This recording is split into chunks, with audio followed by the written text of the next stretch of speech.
To order. Today, the pledge will be led by Assistant Minority Leader Puglisi, House District 14, Colorado Springs, Colorado. Good morning. All right, please join me in the Pledge of Allegiance. I pledge allegiance to the flag of the United States of America and to the republic for which it stands, one nation, under God, indivisible, with liberty and justice for all. Mr. Schiebel, please call the roll. Representatives Amabile. Rep. Amabile. Oh. Armagost.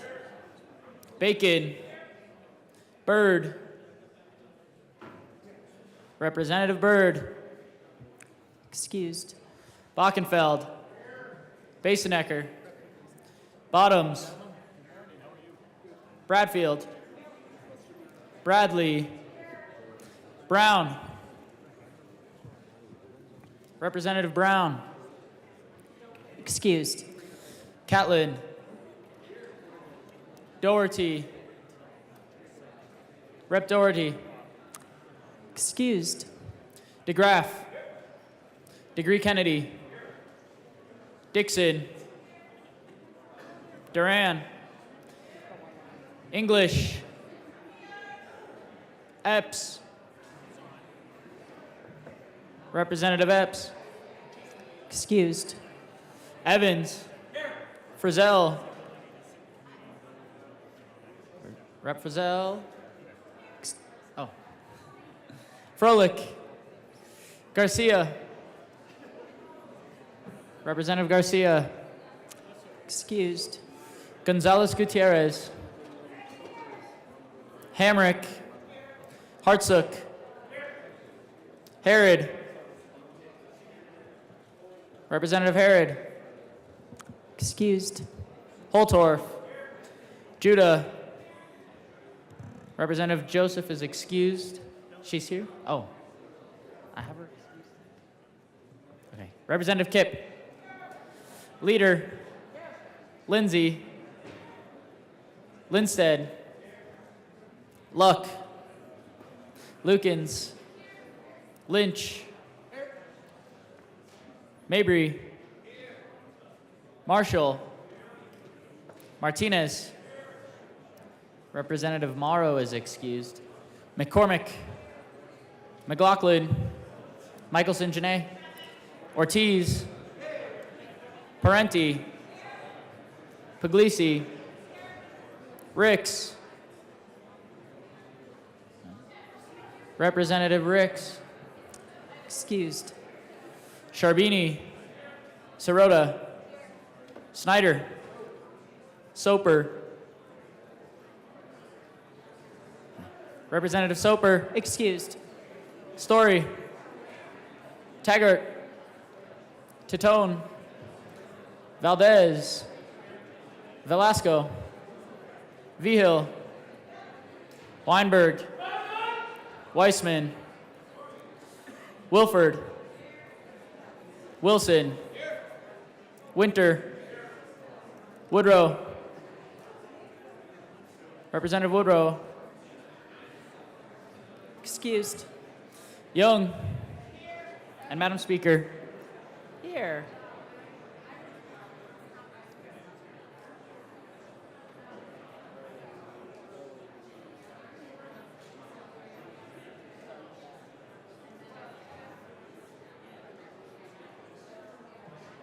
Members, with 57 present and 8 excused, we do have a quorum. Assistant Minority Leader Puglisi. Thank you, Madam Speaker. It has been brought to my attention that a lot of people are afraid to say my name because they don't actually know how to pronounce it. So I wanted to, as we try to move this journal today, if you don't know how to pronounce my name, you must say yes to approving the journal. If you do know how, then you can say no. And then we can practice it. So, Madam Speaker, I move that the Journal of Friday, February 17th, 2023 be approved as corrected by the Chief Clerk. Members, you have heard the motion that the journal be approved as corrected by the chief clerk. All those in favor say aye. Aye. All those opposed, no. Clearly, everyone knows how to say your name, Assistant Minority Leader. The motion is adopted. Thank you, Madam. Announcements and introductions. Minority Leader Lynch. Thank you, Madam Speaker. It's my honor this morning to have the Center for Bank Advocacy here today as my guests. This is a group that go through a 10-month program. It's designed to develop the next generation of banking leaders and industry advocates. And attendees enjoy a program that includes monthly sessions and interactive exercises, including a mock legislative hearing. Boy, I'd like to sit in on that. Each session builds upon the experience and knowledge gained in the previous class. The Center for Bank Advocacy provides a deep understanding of what advocacy is and what advocacy can accomplish. CBA's Center for Bank Advocacy engages participants in exceptional leadership experience. Bank advocates gain the necessary skills to create change and be leaders in their community and in their industry. And for those who can do the same. If you don't mind, I'd like you to welcome the Center for Bank Advocacy that's my guest today.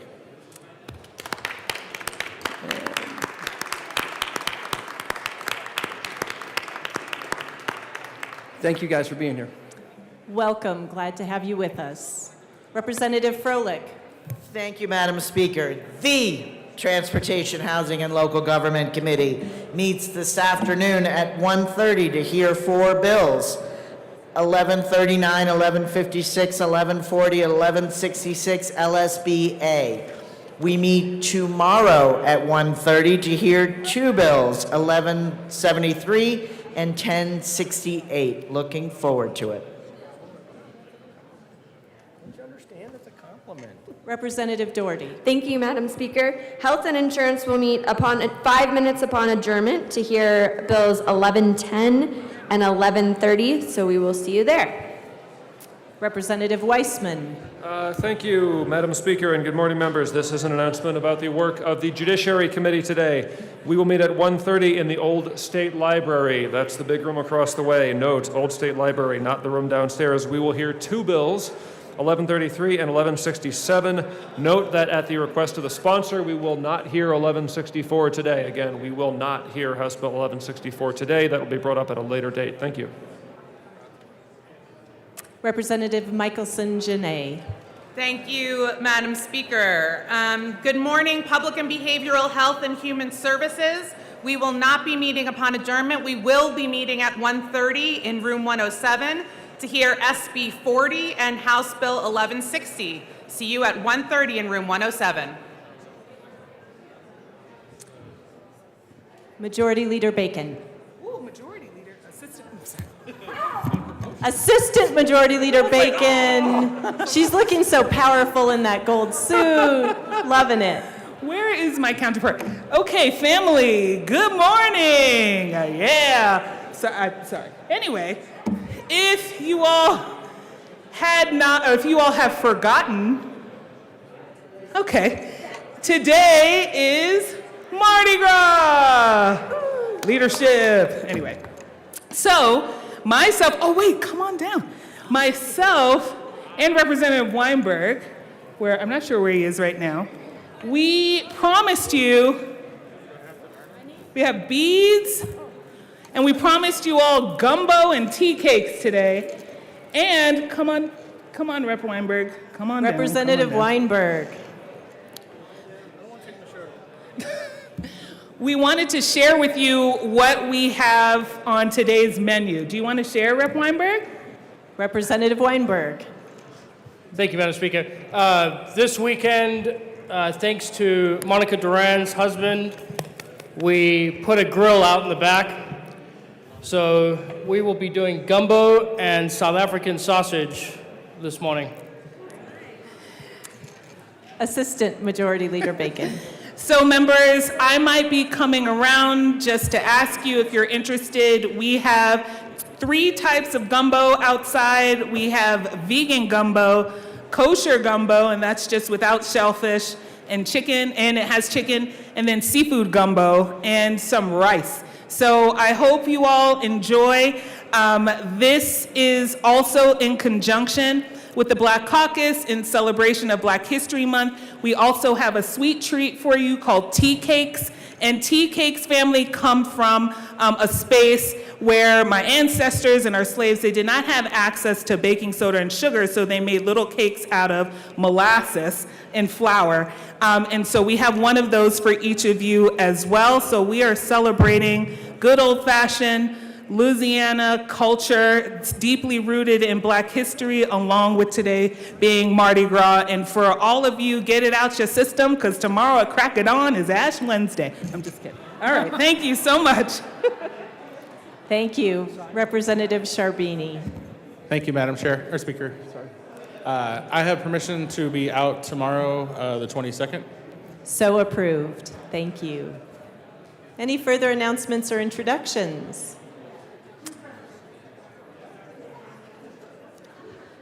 Our tribute. Members, we have a tribute. Thank you, Madam Chair. I have a tribute and I request to be read. Mr. Schiebel, please read our tribute at length.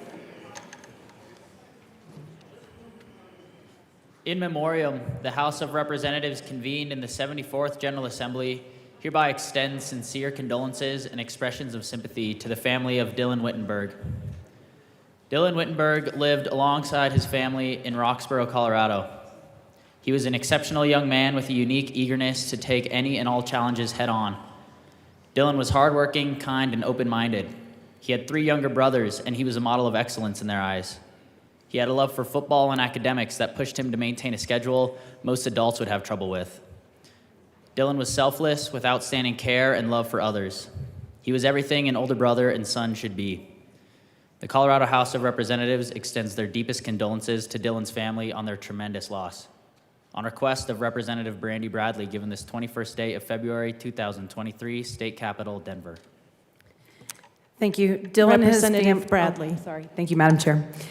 Dylan and his family are constituents of mine, and Dylan was a friend and classmate to my son, Will.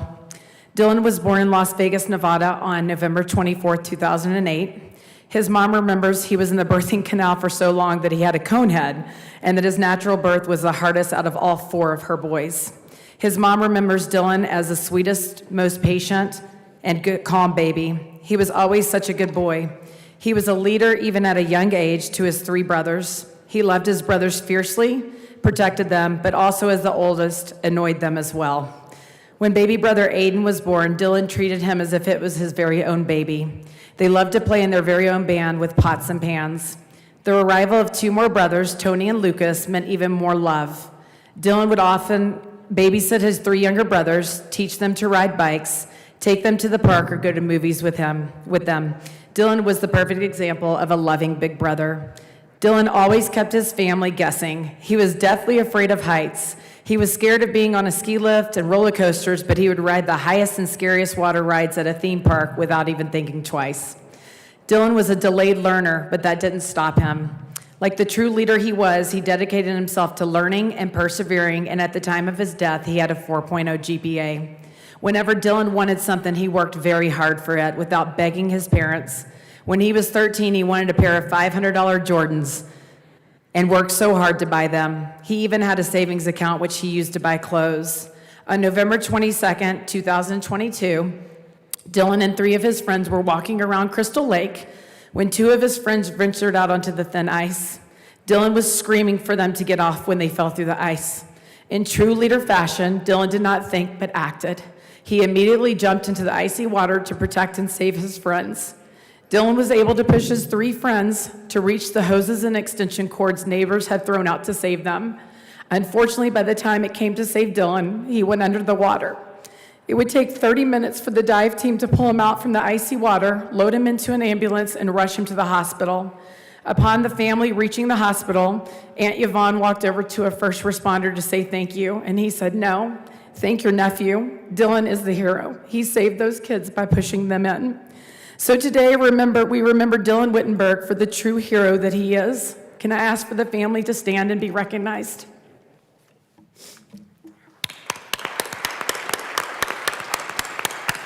Thank you. We are so sorry for your loss.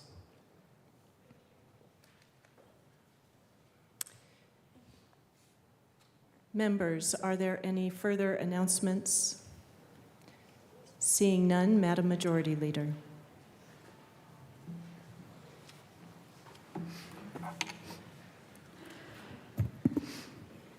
Madam Speaker, I move to proceed out of order for third reading of bills and final passage. Seeing no objection, we will proceed out of order for third reading of bills, final passage. Mr. Schiebel, please read the title to House Bill 1011. House Bill 1011 by Representatives Titone and Weinberg, also Senator Henriksen, concerning a requirement that an agricultural equipment manufacturer facilitate the repair of its equipment by providing certain other persons with the resources needed to repair the manufacturer's agricultural equipment. Madam Majority Leader. Madam Speaker, I move House Bill 1011 on third reading and final passage. Representative Titone. Thank you, Madam Speaker. I don't come down here too often on third reading. But I request permission to offer a third reading amendment to House Bill 1011 and ask for it to be displayed.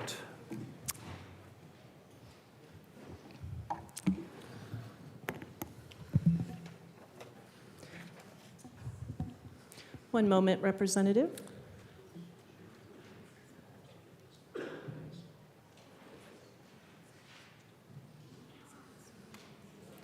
The amendment is properly displayed. Representative Titone, please proceed. Thank you, Madam Speaker. We love our drafters. They do a really great job, but when we ask them to make some changes at the last minute, sometimes things get missed. And that's what this is. There was a little bit of a deletion that shouldn't have happened, and we're putting back these two words to make that part of the bill sound right. So ask yes for permission to run the amendment. Thank you. The motion before us is permission to offer a third reading amendment. Mr. Schiebel, please open the machine and members proceed to vote.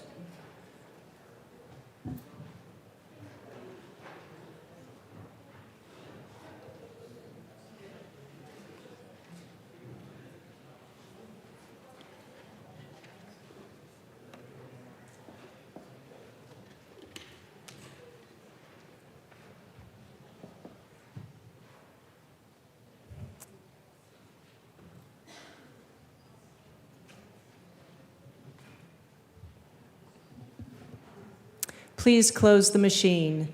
With 48 aye, 12 no, and 5 excused, the motion is adopted. Representative Titone. Thank you, Madam Speaker.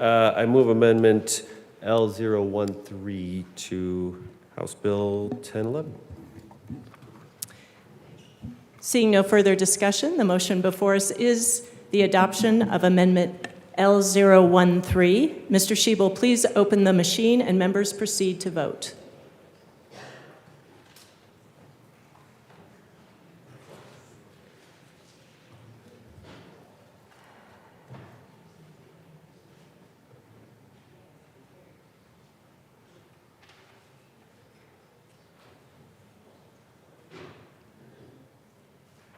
Representative Catlin. Please close the machine. With 57 aye, 3 no, and 5 excused, Amendment L013 is adopted. Madam Majority Leader. Madam Speaker, I move for the passage of House Bill 1011 as amended on third reading and final passage. The motion before us is the passage of House Bill 1011 as amended on third reading and final passage. Mr. Schiebel, please open the machine and members proceed to vote.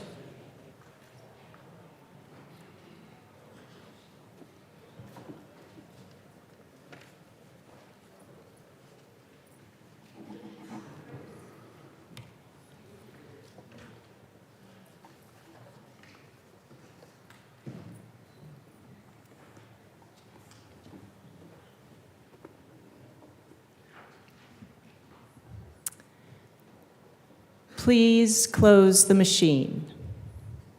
With 44 aye, 17 no, and 4 excused, House Bill 1011 is adopted. Co-sponsors.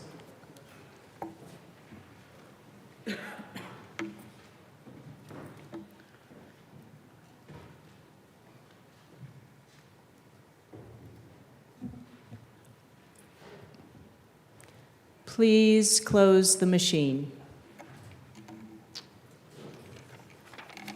Mr. Schiebel, please read the title to House Bill 1090. House Bill 1090 by Representative Weissman, also Senator Rodriguez, concerning a prohibition on the purchase of debt issued by a metropolitan district by any entity with respect to which any district director has a conflict of interest. Madam Majority Leader. Madam Speaker, I move House Bill 1090 on third reading and final passage. The motion before us, Representative Bockenfeld. Thank you, Madam Speaker. Folks, this bill's unnecessary. If everyone does their job properly, the bill is unnecessary. I spent 12 years as a county commissioner in Arapahoe County, put together a number of metropolitan districts, and there's a process. And if everybody in that process does their job, this bill is unnecessary. And the process starts by a service plan being developed by the developers, and they bring it to either the city council or the county commissioners. It is the responsibility of those city council members and county commissioners to make sure that this service plan meets the needs of the constituency. And why are metropolitan districts important? Why do county governments and city governments rely upon metropolitan districts? And the reason why is because the citizens of those counties and cities insist that they do that. And the reason why they do that is because if you didn't have a metropolitan district, it's the responsibility of the city and the county to front load that expense. And the citizens in those jurisdictions do not want to pay for future development. They do not want their taxes increased for future development. So it's a citizen's demand is why we have metropolitan districts. Now, at Arapahoe County, and I know most cities and counties are the same, when we had a service plan with a complex financial equation involved in how the service plan was supposed to be implemented, we hired a financial consultant. And those financial consultants advised and had a fiduciary responsibility to advise the city and the counties as to what the future impacts of this service plan would have on the constituency. And those elected leaders would make the decision to either approve or not approve the service plan and have it readjusted. Now you talk about these developer notes. The developer notes are very in favor of the developer. Of course they are. That's because they were never meant to be long-term notes. They were bridge notes.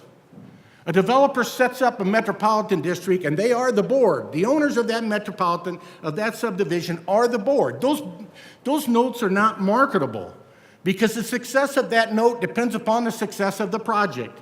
That's why the developer has to go out and get bonds and put their own financial entities at risk in order to finance a project that should have been financed by the counties and the cities to start with. So they go ahead and they do a note that's favorable to the developer. Why? Because they want to be taken out. Once they complete that project and it's generating revenue for the city and county, they want the citizens in that metropolitan district to go out and refinance those bonds. And they want to be taken out. They do not want to be a lender of last resort for that development. Their preference would have been for the city or the county to front load the curb and gutter and streets and stuff, because in the long run, it's the cities and counties that are going to be the benefactors when all these entities are paying taxes, all these homes are paying taxes, all these rooftops create commercial development, which pays even higher taxes. So it's a strategy that's been used, and if it's used properly, and if the counties and the county commissioners and the city council members have done their job, you wouldn't have the impacts that you're concerned about. Also, when they develop these projects, they throw in some amenities. And they throw in those amenities because they want to make that development more marketable. And they roll those into the Metropolitan District bonds so that the future owners of those properties will have increased assessed valuation and will get some equity in their homes in a timely manner. Swimming pools, clubhouses, tennis courts, these are all things that folks want to have in their communities when they buy into the community. So what are we trying to fix here? What we're trying to fix is that we have folks who have come into an established community who did not do their due diligence to look at the tax base and understand the tax base that was associated with the purchase of their home. They have buyer's remorse, and they want us to come down here and fix their buyer's remorse. I'm sorry, folks. When my constituents call me and they complain about a metropolitan district, it falls on deaf ears. You have a responsibility when you buy a home to do your due diligence. They did not do their due diligence. And we shouldn't be down here trying to fix this issue for the people who did not do their due diligence. Members, I ask for a no vote. Representative Weissman. Thank you, Madam Speaker. So members, I think that we should be real clear on what the bill is and isn't doing. We're not stopping the creation of metro districts. We are not stopping the practice whereby developer-connected individuals with a conflict of interest are on the board, constitute the whole board of the metro district up front, because as we know, there isn't anybody else yet. There are no other houses yet. We're not stopping the issuance of debt, not even into the billions of dollars. We're not stopping the ability of any disinterested third party to buy that debt and provide financing. We're not stopping whatever level of amenities a developer chooses to provide and bond for tennis courts, green belts, rec centers. That's in the first instance, a choice of the developer, and in the second instance, a choice of the home buyer in terms of what community they want to come into and pay for. We're not stopping that. We're not stopping the ability of developers to be made whole in other legal arrangements that are sometimes called developer advances that are in the nature of a contract. We are stopping one and only one thing, that is the practice whereby somebody issues debt to be paid for in taxes by future residents of the community, and then purchases that debt in order to collect profit from the interest payments. If we did that kind of thing here, it would be under Rule 21C. All the bill is saying is that there should be comparable protections for homeowners. To the point about due diligence, I defy you to find a new home that is not built this way. If it were a matter of consumer choice, that would be one thing. It is not. The choice is taken away. That is decades in the making, and that is an even bigger problem than we're talking about right now. I agree with my colleague from Arapahoe County that there is an important role for authorizing local governments to play. The premise of this bill is that we need a little bit more protection for taxpayers at this point in the evolution of our state. That is why I bring House Bill 1090. That is why I ask for a yes vote. Representative Bockenfeld, you have 4 minutes and 21 seconds remaining. Thank you, Madam Speaker. I reiterate, these notes are unmarketable. These notes are on a piece of raw land. That's it, dirt. It's the developer, the personal developer's backing that adds any value to these bonds. You are not going to find a third party who's going to write the type of check that needs to be written to build an infrastructure on a project that should have been covered by the city or the county when it's just raw dirt. You have to make some vertical growth out of the ground. You have to prove that this is a project is worth making an investment in. So I still ask for a no vote. It's unmarketable. Seeing no further discussion, the motion before us is the passage of House Bill 1090 on third reading and final passage. Mr. Schiebel, please open the machine and members proceed to vote.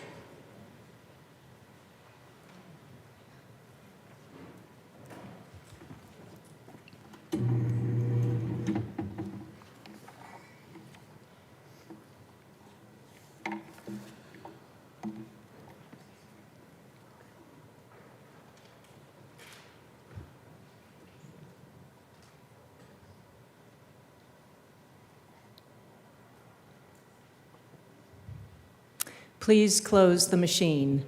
With 38 aye, 24 no, and 3 excused, House Bill 1090 is adopted. Co-sponsors.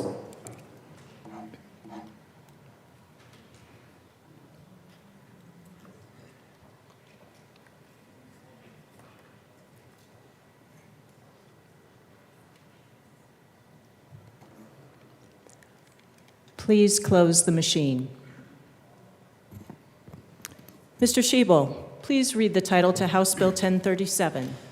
House Bill 1037 by Representative Martinez, also Senator Gonzalez, concerning awarding earned time to nonviolent offenders who complete an accredited higher education program. Madam Majority Leader. Madam Speaker, I move House Bill 1037 on third reading and final passage. The motion before us is the passage of House Bill 1037 on third reading, final passage. Mr. Schiebel, please open the machine and members proceed to vote.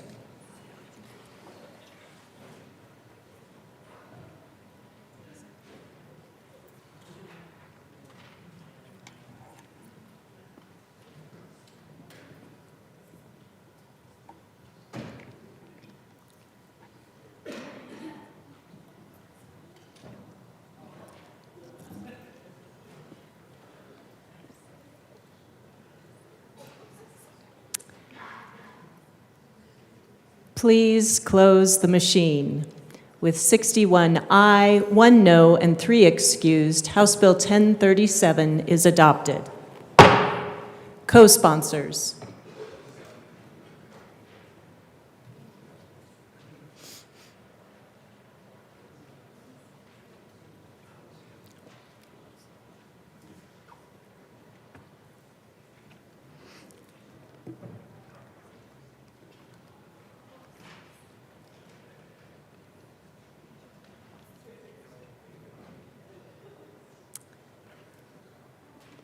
Please close the machine.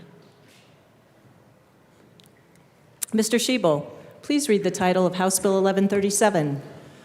House Bill 1137 by Representatives Lukens and Valdez, also Senators Hansen and Roberts, concerning measures to stabilize net metering credits calculated for an electric retail utilities purchase of electric output from a community solar garden.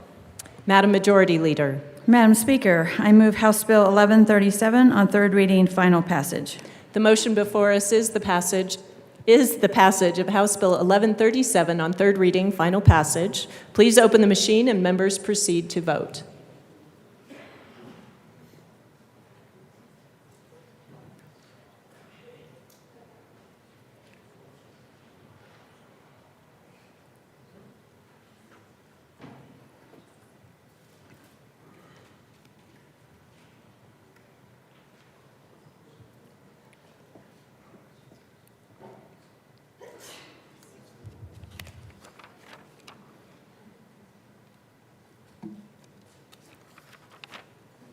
Please close the machine. With 45 aye, 17 no, and 3 excused, House Bill 1137 is adopted. Co-sponsors.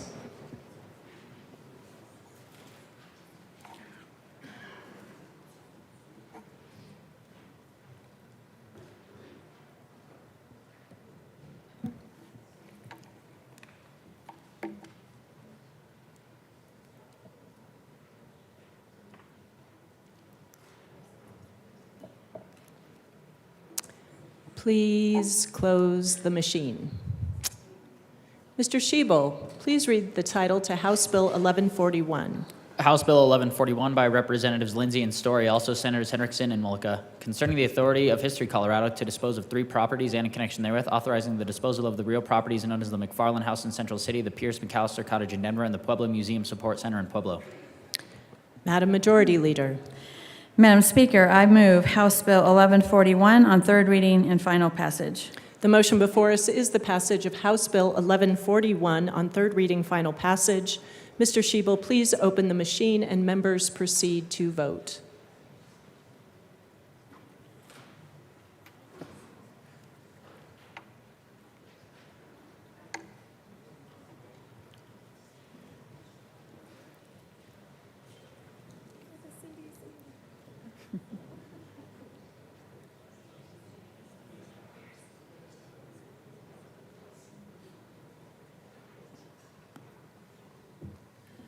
Rep. Gonzalez Gutierrez.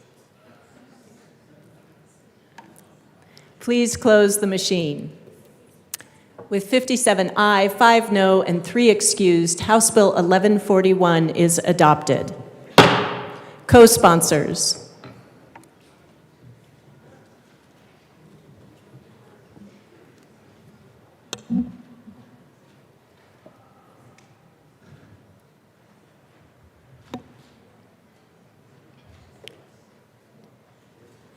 Please close the machine. Mr. Shebel, please read the title to House Bill 1125. House Bill 1125 by Representatives Lukens and Winter, also Senators Simpson and Marchman, concerning the modernization of the process to change groundwater well owner contact information. Madam Majority Leader. Madam Speaker, I move House Bill 1125 on third reading and final passage. The motion before us is the passage of House Bill 1125 on third reading, final passage. Mr. Shebel, please open the machine and members proceed to vote.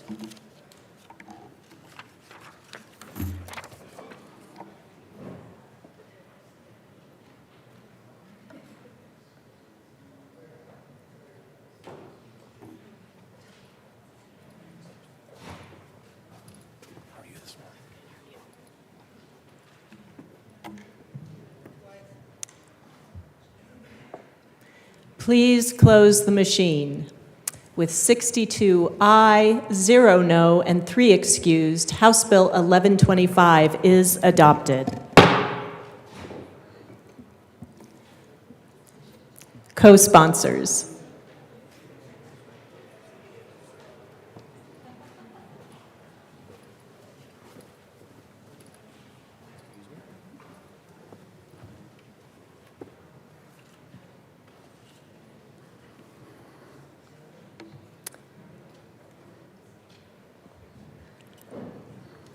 Please close the machine.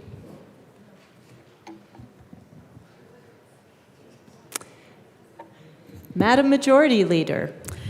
Madam Speaker, I move the following bills be added to the special orders calendar at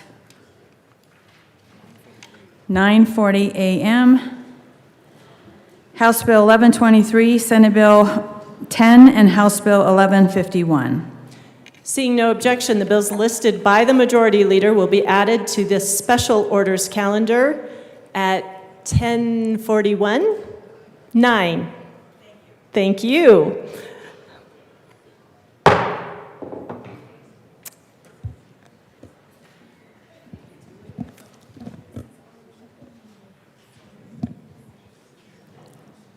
Representative Doherty.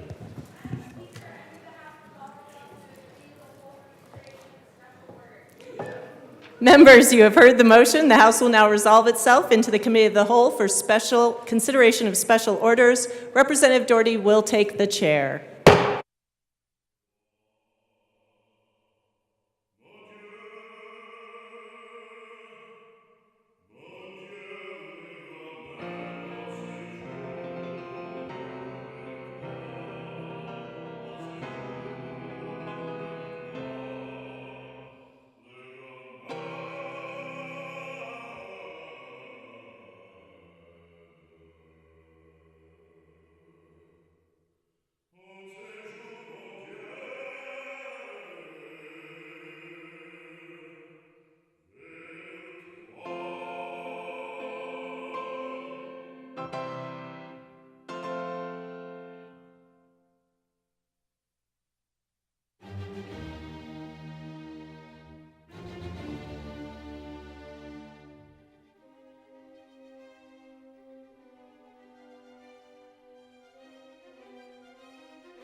The committee will come to order.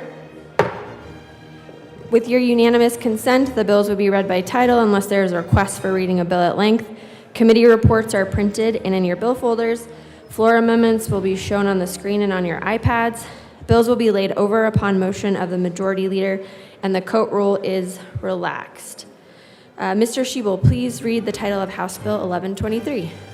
House Bill 1123 by Representative Lindsay, also Senator Bridges, concerning a requirement that motor vehicle drivers take certain action to mitigate the risk their vehicles present to stationary vehicles on the road. Representative Lindsay. Thank you, Madam Chair. Good morning, colleagues. I hope I'm not spoiling anything this morning, but if you haven't seen The Princess Bride at this point, you've had plenty of time. It came out 36 years ago.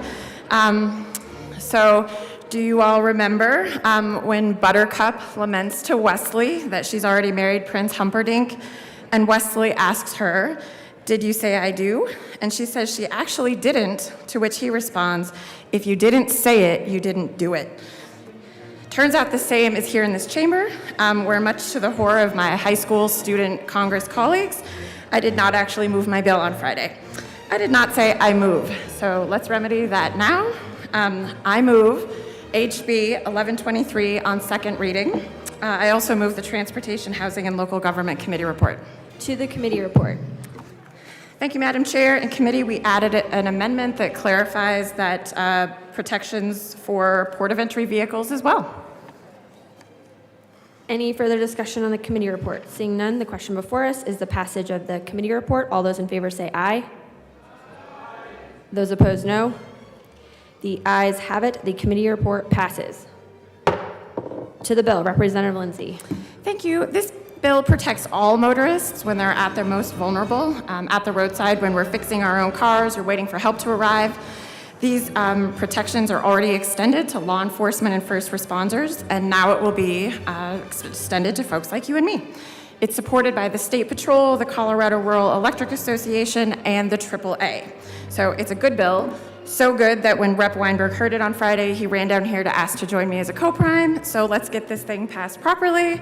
That's it. And let me go, before I go, let me acknowledge and give thanks to our staff here. Special shout out to Stephanie, who caught my mistake.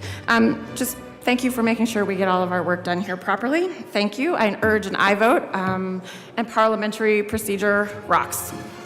Is there any further discussion? Seeing none, the question before us is the passage of House Bill 1123. All those in favor say aye.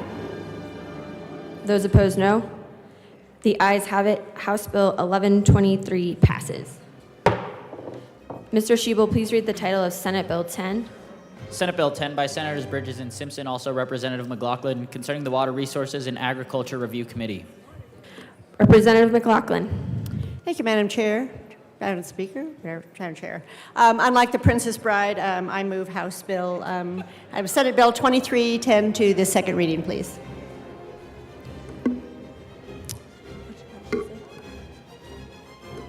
To the bill. Thank you. Water, water, water. It is the most important thing we can be talking about in Colorado right now. We have a water interim committee. That is exactly what it says. It is only an interim committee. It only meets between sessions, and this bill will make this a year-round committee so that when urgent bills come up, we can address them right away instead of waiting for another year to do something about them. At the moment, it has no fiscal note because it would just be taking the number of meetings that we have now and spreading them out further. But I believe that it's a very, very important bill for Colorado to be continually talking about water and addressing the issues around water. So I ask for an aye vote. Is there any further discussion? Seeing none, the question before us is the passage of Senate Bill 10. All those in favor say aye. Aye. Those opposed, no. The ayes have it. Thank Senate you. Bill 10 passes. Mr. Schiebel, please read the title of House Bill 1151. House Bill 1151 by Representatives Woodrow and Bockenfeld, also Senators Rodriguez and Gardner, concerning clarifications to the requirements that the court conduct a bond hearing within 48 hours after an individual is placed in jail. Representative Woodrow. Good morning, Madam Chair. It's an honor to serve with you. Honor to serve with you. Madam Chair, I move House Bill 1151 and the Business and Affairs and Labor Committee report. Judiciary Committee report. To the Judiciary Report, Representative Woodrow. Thank you, Madam Chair. In the Judiciary Committee, colleagues, we added an amendment from a member of the committee, Representative Epps, to strengthen the legislative declaration. We urge an aye vote. Any further discussion on the Judiciary Committee report? Seeing none, the question before us is the passage of the Judiciary Report. All those in favor say aye. Aye. Those opposed, no. The ayes have it. The Judiciary Report passes. To the bill. Representative Woodrow. Thank you, Madam Chair. Colleagues, it is an honor to stand before you this morning with Representative Bockenfeld to present House Bill 1151, the 48-hour bond hearing bill. Colleagues, this is the third time I have stood before this body to pass legislation to create 48-hour bond hearings throughout the state of Colorado. We have passed it through House Bill 1280. We passed another bill last session clarifying that we would want 48-hour bond hearings. And we're coming to you again because we still have two hiccups with out-of-counties and failures to appear. So we've done the work to clarify it a third time. It is a good policy, and I urge us to do it once again to make sure that we have clarity for everyone throughout the state. Representative Bockenfeld. Thank you, Madam Chair. This bill is a cleanup bill, as Representative Woodrow stressed, and why it's important to get these folks an immediate bond hearing within 48 hours, because anytime you have someone sitting in your city or your county jail, there's always a huge fiscal or legal risk associated with those folks being in your jail as a city or county entity. So we want folks in the jail that we fear, not folks that we don't fear and that are waiting for a bond hearing. I ask for an aye vote. Is there any Representative Holtorf?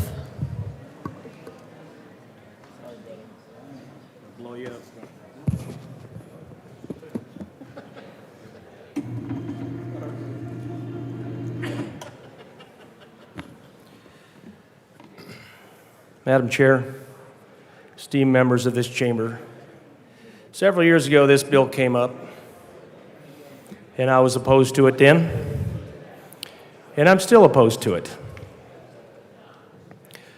Now, the proponents will say, we've got to have these hearings. Boy, these folks that get arrested, they have to have a hearing right away. And in most cases during the week, those hearings are forthcoming. But on the weekend, when most people aren't at work, this particular legislation causes the judicial system to jump through a lot of hoops. To put these hearings together, either remotely or in person, or a hybrid format.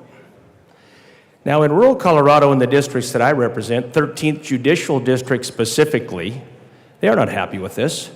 It causes a lot of angst and trouble for them to put these hearings on. Now, my good colleague from Arapahoe County here talks about liability and risk.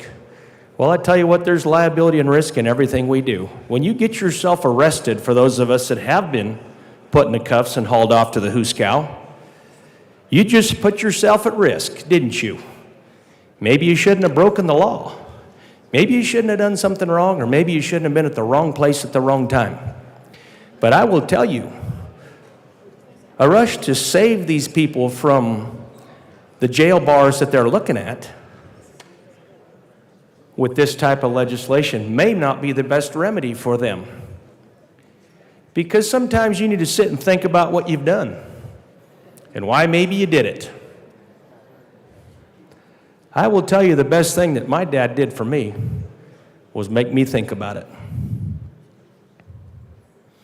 Not run to save his son and get him bailed out of jail as fast as he could, because, oh boy, that jail's a scary place. It's a bad place.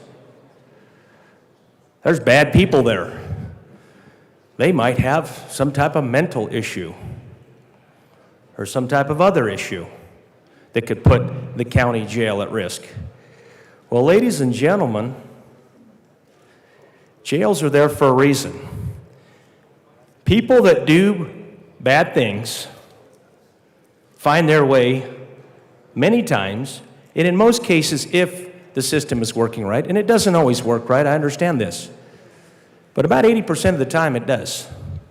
Maybe 85% of the time or 90% of the time, statistically. Now, as we continue to promote this and we work on this bill, because we needed to fine-tune it. We didn't get it right the first time, so we go back and work at it again a little bit more, and we fine-tune it again a little bit more, and we whittle on it, massage it, and make it better in theory. It still doesn't help the judicial system with their problems, but it does help those poor people that found their way into a jail just by mere happenstance or circumstance or accident, because as we know, for those that are all about social justice, as we know, those people are victims. Yeah, they're victims of, many cases, their own errors and their own life decisions.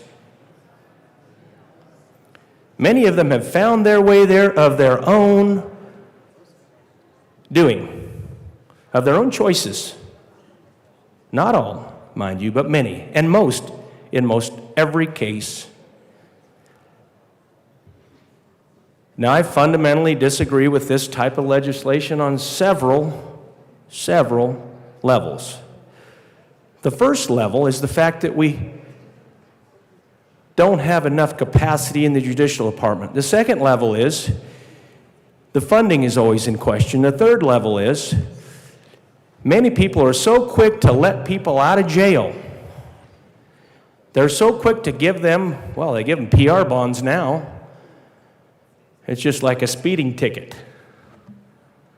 And for a legislator who has a brother in law enforcement, I've heard this too many times.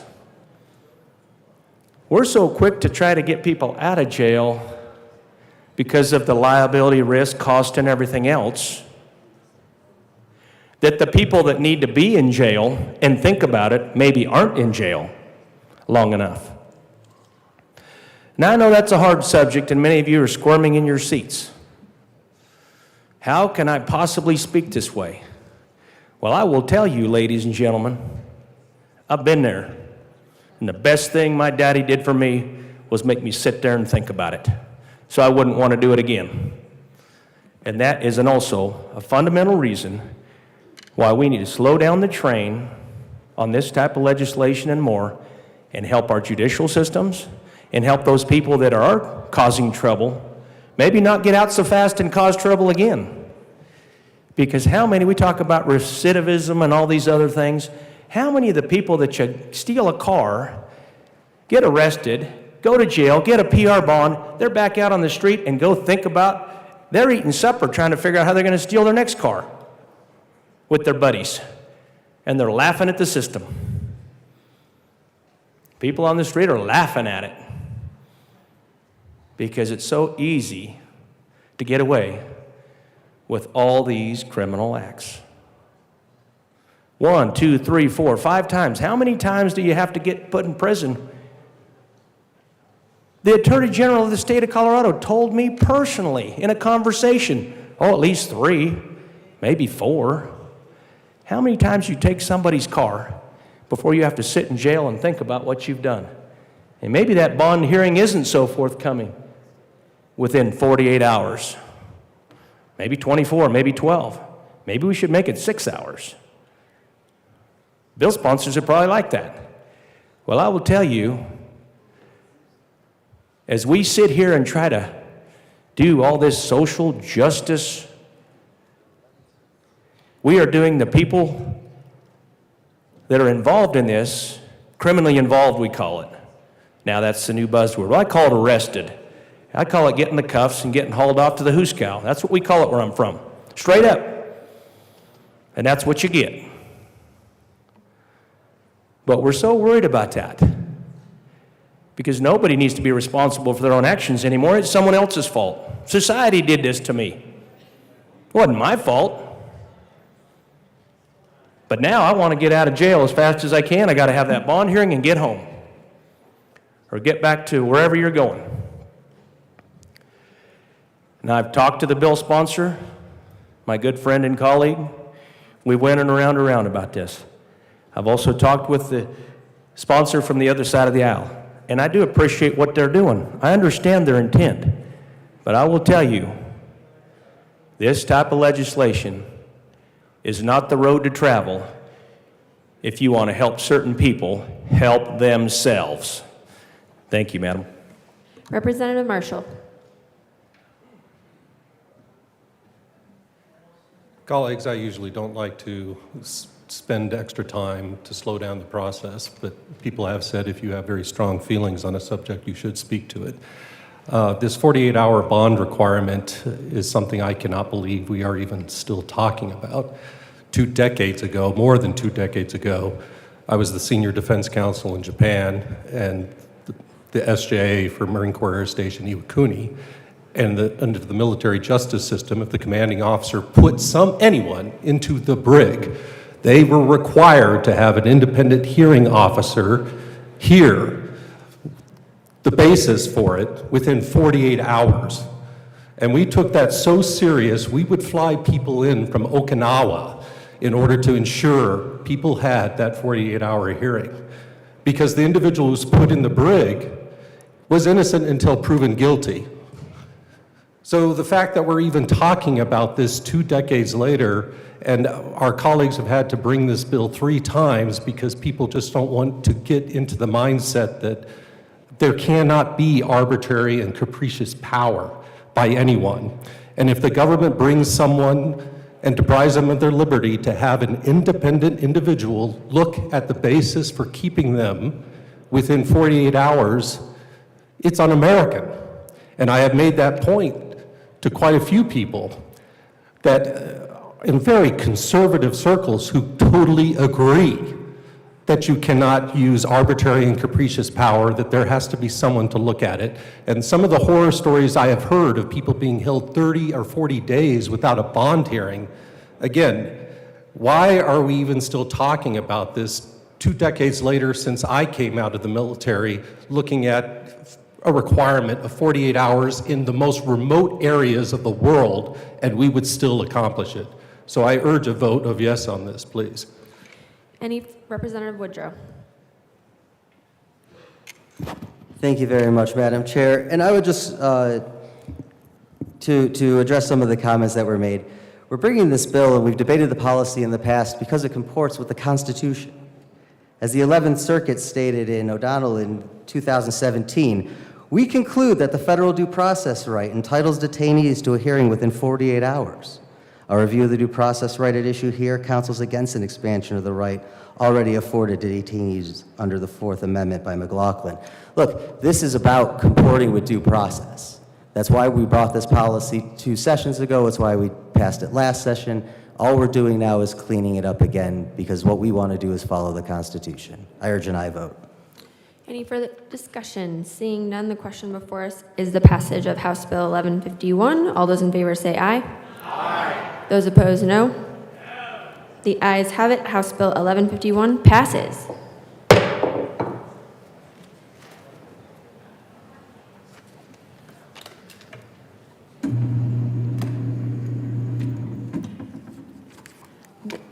Majority Leader Duran. Thank you, Madam Chair. I move the committee rise and report. You have heard the motion. Seeing no objection, the committee will rise and report.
The House will come back to order.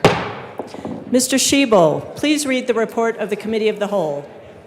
Madam Speaker, your Committee of the Whole begs leave to report as under consideration the following attached bills, being the second reading thereof and making the following recommendations thereon. House Bill 1123 is amended and 1151 is amended, passed on second reading and ordered, engrossed and placed on the calendar for third reading and final passage. Senate Bill 10 passed on second reading and ordered, revised, and placed on the calendar for third reading and final passage. Representative Doherty. Members, the motion before us is that the House adopt the report of the Committee of the Whole. There are no amendments at the desk. Mr. Schiebel, please open the machine and members proceed to vote.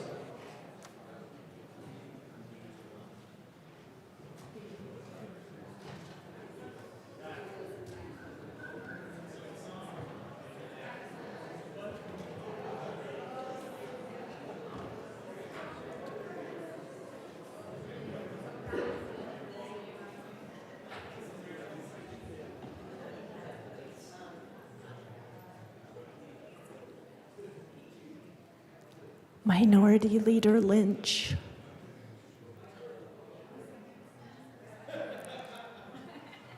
Please close the machine. With 45 ayes, 17 no, and 3 excused, the House adopts the report of the Committee of the Whole. Further announcements and introductions, I have 2. Representative Joseph will replace Representative Morrow on Transportation, Housing, and Local Government for today only, and Representative Velasco will replace Representative Brown on the Health and Insurance Committee for today only. Madam Majority Leader. Thank you, Madam Speaker. I move to lay over the balance of the calendar until tomorrow. Seeing no objection, the balance of the calendar will be laid over until tomorrow, February 22nd. Madam Majority Leader. Thank you, Madam Speaker. I move that the House stand in recess until later today. Seeing no objection, the House will stand in recess until later today.